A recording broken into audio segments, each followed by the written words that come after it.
숫자에 밀리는 두려움에서 벗어나라. 기독교의 승리는 숫자와 양쪽 우세로 이기는 승리가 아닙니다. 오히려 숫자와 힘이 원수보다도 더 적더라도 하나님을 의지함으로써, 즉 믿음으로 이기는 법입니다. 이것을 훈련해야 합니다. 신앙생활은 억지로 안 된다. 서론이 좀 길지만 재미있습니다. 신자는 마치 공부하기 싫어하는 학생과 같다. 부모들이 가정에서 자식 때문에 겪는 갈등과 고민 중에 하나가 공부 문제입니다. 하기 싫어하는 공부를 억지로 시킨다고 해서 되어질 일이 아닙니다. 그렇다고 또 공부 안 하고 자기 하고 싶은 대로 하도록 내버려 둘 수도 없습니다. 야단이라도 치면 누가 공부하기 싫어서 안 하는 줄 알아요? 해도 안 되고 하고 싶은 마음이 안 일어나는 것을 어쩌란 말입니까? 나도 미치겠습니다. 라고 항변합니다. 공부는 해야 한다는 것을 뻔히 알면서도 뜻대로 되지 않는 것 같이, 신자가 신앙 안에서 하나님의 말씀대로 산다는 것도 말처럼 쉽지 않다는 것입니다. 공부해라 해도 공부에는 전혀 마음 두지 않고 책상에 앉아서 공부하는 척 하면서 유행가의 팝송에 정신 팔려 있는 아이들처럼, 냉정히 따져보면 우리들의 신앙이라는 것도 결국 공부하기 싫은 것을 억지로 대하고 있는 자식들의 모습과 같다고 할 수 있습니다. 부모님들의 눈에 자식이 그렇게 보이듯 하나님의 눈에 우리들이 바로 그렇게 보일 수 있지 않겠습니까? 신앙은 율법주의로 안 된다. 공부가 억지로 시킬 수 있는 것이 아니듯 신앙도 억지로는 안 됩니다. 지금까지 어른들의 교육 방법은 공부를 못하게 하는 요소를 찾아서 없애버리는 것이었습니다. 유행가를 듣지 못하도록 카세트를 빼앗아 버린다든지, 전자오락실을 가지 못하도록 명령하고 감시한다든지, 유행하는 옷이나 머리 모양을 하지 못하도록 한다든지, 뭔가 공부에 방해가 된다고 생각되는 요소는 모조리 아이들로부터 떼어놓고자 했던 것입니다. 그러나 아무리 지지를 가한다고 해도 떼어놓을 수 없는 것은 생각입니다.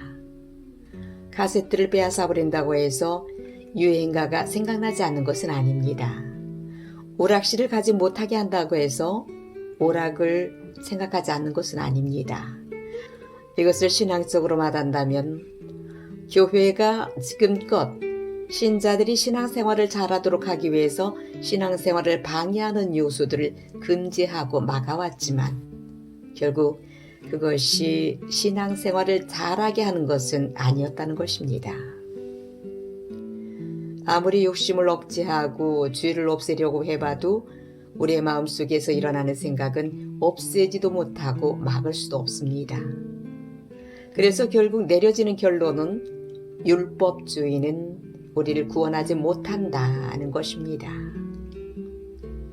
이 말을 바꿔서 말하면, 신자는 이래야 한다, 저래야 한다고 하면서 아무리 신자다운 사람으로 만들어 가려고 해도 어떤 규율로 인간이 변화되는 것은 아니라는 것입니다.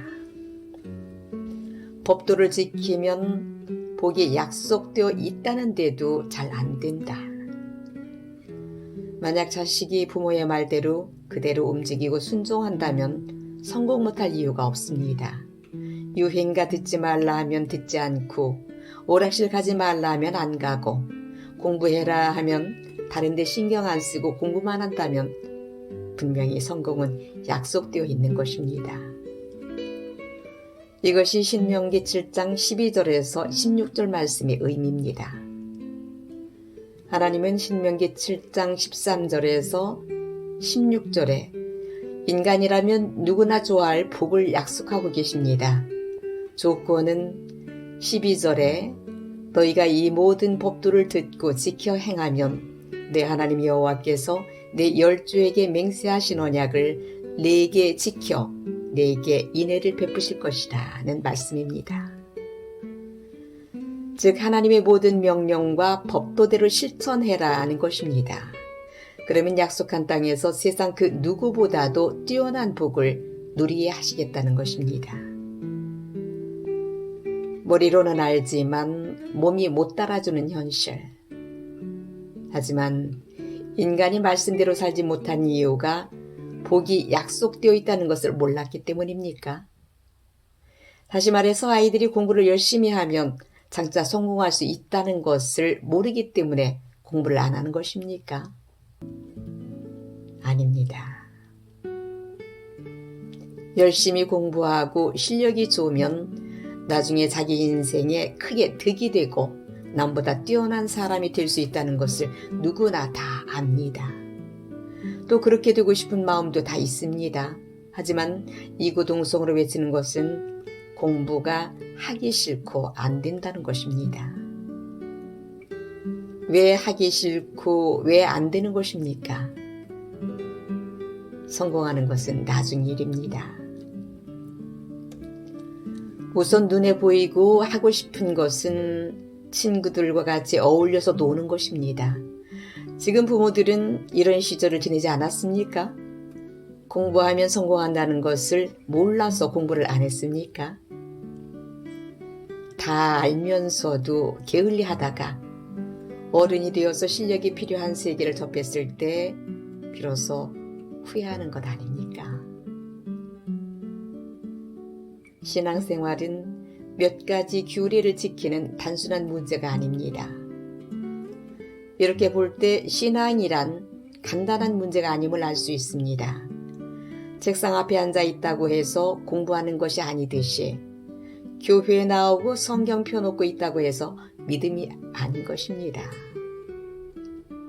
아무리 교회를 나오고 성경책을 펴놓고 찬송을 불러도 여러분의 머릿속에 떠오르는 생각은 막을 수가 없습니다. 아무리 고개를 흔들고 그 생각을 떨쳐버리려고 해도 하나님과 상관이 없고 오히려 여러분을 하나님께로부터 멀어지게 하는 생각은 여러분을 붙들고 괴롭힐 것입니다. 이것이 인간의 한계입니다. 이런 한계를 하루에 성경을 몇 장 읽어라, 하루에 몇 분 기도해라, 성경을 손으로 직접 써라는 등 행위적 교리들을 통해서 극복할 수 있는 것입니까? 불가능합니다. 지금의 신자들이 성경을 보기 싫어서 보지 않는 것이 아니고 기도하기 싫어서 안 하는 것이 아닙니다. 해야 한다는 것을 알지만 아는 대로 움직이지 못하고 있을 뿐입니다. 무엇이 복이 되는 길인가를 알고 있지만 자기 뜻대로 그 길을 가지 못하는 것입니다. 지금 우리가 하고 있는 것은 겨우 책상 앞에 앉아 있는 것에 불과합니다. 하긴 잔소리 듣기 싫다고 뛰쳐나가버린 사람도 많은데 예배당에 앉아 있는 것만도 대견하다고 할 수 있습니다. 그러나 앉아 있으면 공부를 해야 하는 것이 정상입니다. 그래서 오늘 우리는 정상적인 신자가 되어가고자 이 말씀을 보는 것입니다. 첫째, 세상의 숫자를 두려워하면 올무에 빠진다. 올무란 신앙생활을 제대로 못하게 발목 잡는 것. 본문 신명기 7장 16절과 25절에 보면 올무라는 말이 나옵니다. 올무라는 것은 사냥꾼이 짐승을 잡기 위해서 놓은 덫을 말합니다. 본문 신명기 7장 12절에서 26절은 두 가지 올무를 말합니다. 수효가 많은 이방 나라를 두려워하는 올무와 그 이방 나라가 가진 은금 우상을 탐내는 올무입니다. 이 설교는 이방 나라의 수요에 밀려서 두려워하는 올무만 다루고 있습니다. 실제로 이스라엘 백성은 가나안 땅에서 하나님의 말씀대로 실행하지 못했습니다. 결국 그들은 올무에 들었다는 얘기입니다. 그리고 그 올무는 계속해서 이스라엘 백성들을 붙들고 그들을 괴롭힙니다. 말씀을 지켜야 할 줄을 알면서도 그것이 복이 되는 것임을 알면서도 올무에서 노연하지 못합니다. 이것이 인간의 실체입니다. 하나님보다 숫자를 의지하면 올무에 빠진다. 이스라엘이 성민된 것은 신명기 7장 7절의 말씀대로 모든 민족 중에 가장 적은 연고로 여호와께서 다만 사랑하심을 인하여 열조에게 하신 맹세를 지키려 하심을 인하여 그들을 애굽 땅에서 인도하여 성민되게 하였음을 말씀드렸습니다. 하나님은 수요를 보지 않으셨기 때문에 이스라엘도 수요를 보지 말고 살아가야 합니다. 다만 여호와께서 사랑하셔서 성민되었으니 하나님의 사랑에만 감사하고 살아가야 합니다. 하나님의 약속을 하나님이 지키심으로 성민되었으니 하나님의 약속이 그들의 소망이 되어야 합니다. 이것이 말씀을 지키고 살아가는 것이고 이렇게 살아갈 때 그들은 약속의 땅에서 하나님이 약속하신 복을 누릴 수가 있었던 것입니다. 그러나 이미 마귀의 올무에 붙들려 있는 인간은 성민의 삶의 방식으로 살아가지 못합니다. 신명기 7장 17절에 보면 내가 혹시 심중에 이르기를 이 민족들이 나보다 많으니 내가 어찌 그를 쫓아낼 수 있으리요 하리마는 라고 말씀합니다. 이것을 보면 하나님은 이스라엘이 가나안 땅에 들어갔을 때 그들의 수요를 보고 두려워할 것에 대해서 미리 알고 계셨습니다. 그래서 그 두려움이 있을 때 그들을 두려워 말고 내 하나님 여호와께서 바로와 온 애굽에 행하신 것을 잘 기억하되 내 하나님 여호와께서 너를 인도하여 내실 때에 내가 목도한 큰 시험과 이적과 기사와 강한 손과 편파를 기억하라. 그와 같이 내 하나님 여호와께서 내가 두려워하는 모든 민족에게 행하실 것이요. 즉 수효를 보지 말고 하나님이 행하신 일을 기억하라고 하십니다. 이것이 올무에서 벗어나는 길입니다. 외형이나 적의 수요를 두려워하면 올무에 빠진다. 그런데 이스라엘은 결국 수요를 두려워했었습니다. 그들의 힘을 두려워했습니다. 이것은 이스라엘만이 아니라 오늘 우리도 마찬가지 아닙니까? 하나님의 약속과 사랑에 대한 믿음보다는 내 앞에서 나를 가로막는 자들의 힘을 더 두려워하지 않습니까? 이것이 마귀의 올무입니다. 마귀는 신자들이 약속을 믿지 못하도록 방해합니다. 약속이란 그것을 믿는 자들에게만 힘이 되도록 되어 있습니다. 따라서 마귀는 인간들에게 하나님의 약속이 전혀 효력이 없고 실현 불가능하다는 생각을 가지도록 애를 쓰는 것입니다. 그래서 이스라엘 백성이 가나안 땅에 정탐을 보냈을 때 가나안 민족이 장대 같다는 말만 듣고 하나님의 약속에 대한 의심을 가진 것이 아닙니까? 이 올무로 인해서 말씀대로 살지 못한 것입니다. 그런데 수효를 보고 두려워하고 보이는 것 때문에 보이지 않는 약속에 대해서 희미하고 의심하게 되고 하나님의 사랑보다는 자신의 힘을 더 의지하고자 하는 것이 올무라면 이 올무는 한마디로 세상 사람들의 사고방식이라고 말할 수 있습니다. 목사가 붙잡히기 쉬운 올무. 목사가 복음을 전할 때 마귀는 너무 세게 전하면 큰일 난다는 두려움이 일게 합니다. 그리고 자신도 모르는 사이에 복음을 약화시키게 해버립니다. 이것이 바로 올무입니다. 주님을 기억하지 못하고 권력과 민중의 수요가 두려워서 복음을 복음대로 말하지 못하게 함으로써 마귀의 계책이 승리하게 하는 것입니다. 성도들이 빠지기 쉬운 올무. 성도들은 직장에서 예수님의 정신으로 살아가면서 믿음의 모습을 나타내고자 할 때 여러 사람들로부터 핀잔과 반대를 받을 수가 있습니다. 그럴 때 주위의 눈총이 두렵거나 회사에서 쫓겨날 것이 두려워서 믿음의 모습을 감추고자 할 때 마귀가 승리한 것입니다. 적군의 많은 숫자를 이기는 법. 힘으로 이기지 않고 하나님을 의지해서 이긴다. 하나님은 이스라엘 백성 수요를 보고 두려워할 것을 이미 아셨습니다. 그리고 그 두려움을 없애는 방법으로 하나님을 기억하라고 하십니다. 세상 사람들은 자기 앞에 두려움의 대상이 있을 때 굴복해버리면서 내가 힘을 길러서 저 두려움을 이기겠다는 생각을 가지게 됩니다. 그러나 힘을 길러서 모든 두려움을 물리치겠다는 것 불가능합니다.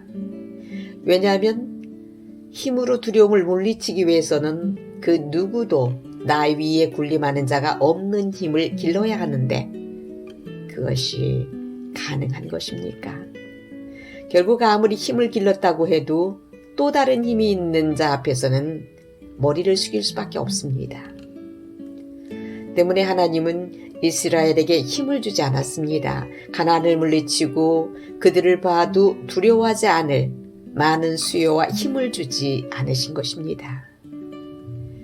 이유는 말씀드린 대로 힘을 준다 해도 또 다른 힘센 민족 앞에서는 다시 두려움을 가질 수밖에 없기 때문입니다. 방법은 힘이 아니라 하나님을 기억하는 것입니다. 힘은 하나님께 있습니다. 그리고 그 하나님의 힘이 우리를 인도하고 있습니다. 그러면 된 것 아닙니까? 하나님이 힘이 있고 능력이 있다 해도 하나님의 백성을 위해서 전혀 쓰지 않으신다면 우리에게는 아무런 소용이 없지만 분명히 하나님은 그 강한 손과 편팔로 이스라엘을 애굽에서 인도해내셨고 오늘날 우리들을 세상에서 인도하여 내셨습니다. 이것을 기억하는 것이 올무를 벗어버리는 것입니다. 자기 힘이 아니라 하나님의 힘으로 이기라. 올무란 그것을 벗기 위해서 힘을 쓰면 쓸수록 더욱 자신을 쪼여버립니다. 마찬가지로 신자가 스스로 올무를 벗기 위해서 힘을 쓴다는 것은 결국 더욱더 올무에 조여지는 것에 지나지 않음을 알아야 합니다. 하나님을 기억하라는 것은 우리가 힘쓸 일은 아무것도 없다는 것입니다. 힘과 능력은 하나님께 있으니 너희는 다만 하나님을 기억하고 안심하라는 것이 말씀이고 뜻입니다.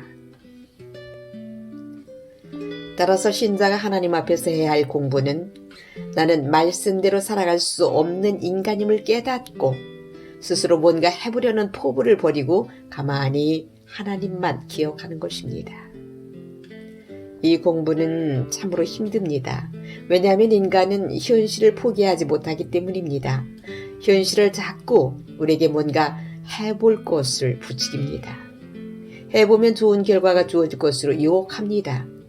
말씀대로 하다가는 죽도 밥도 안 될 것 같은 의심이 들게 합니다.